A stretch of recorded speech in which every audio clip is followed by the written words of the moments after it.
monster movies. These films about large or small monsters running through various cities destroying things have entertained people for years. For some reason, we love to see utter carnage exploding all around us. From Godzilla to Transformers, it's like we can't get enough. To make the action look more intense and horrific, most directors use short shot lengths, blended together to make it look, well, epic. Cloverfield took another path. Producer J.J. Abrams wanted to make a movie about, quote, America's own Godzilla. We need our own monster. Like, we need a monster movie. And I thought, not like King Kong. I love King Kong. And King Kong's adorable. And Godzilla is a charming monster. We love Godzilla, but I wanted something that was just insane and intense. Not only did he want it to be scarier than the Godzilla movies, but he also wanted it to be found footage, so it would seem like it actually happened. Because of this, most of the shots in Cloverfield are long takes, covering entire scenes at times. How does he make this scary? It's all in the shot. We'll start with the camera work. To put it simply, it looks amateur. This is obviously on purpose. As in the fashion of most found footage films, J.J. Abrams wanted to push the idea that the actor was actually holding the camera throughout the entire shot. He even asked the cameraman to use autofocus through all the shots, but was vetoed by the cinematographer, Michael Bonvillain, due to the unpredictability of that feature. They finally settled on a style of manual focus that gave a sort of amateur feel while showing just enough for you to enjoy the movie. Another reason for why this is important is that Matt Reeves directs your attention to what the actor finds important, not exactly the audience. We want to see the monster, but the camera keeps turning away, making what we want just out of reach. This subconsciously increases tension and apprehensions about the beast. Why can't we see it? Is it that scary? This idea is further expounded on when the actors reach a store.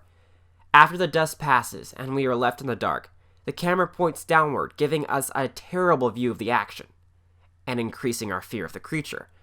By controlling what we see, Matt Reeves allows the monster to seem even scarier. We never see him in the shot, and, spoilers, we only see him in full a few times in the entire movie, but our fear of him is enough to keep the movie scary. Just wait. The color of the scene is an important factor to identify as well. If you've seen any blockbuster within the last 10 years, you are probably aware of the orange and teal color scheme. The two colors on opposite sides of the color wheel allow the director to give either a warmer emotion and feel, There's no girl. or a cooler one. In this scene, we see a bit of both.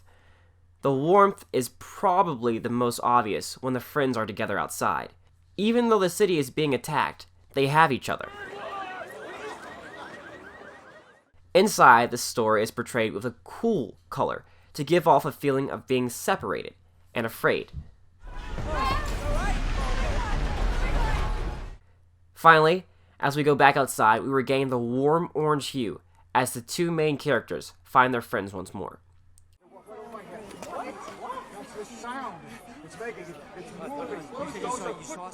Lastly, sound. While it's the last thing most beginner filmmakers think about, it's definitely the most important. Many movies have soundtracks that allow for easy identification of what's going on in the scene. They're alive, and he'll find you. Love it when you look out windows. Cloverfield does not. There's no music in this entire scene, and as it unfolds, only the background screams and such give you any clue into the emotion.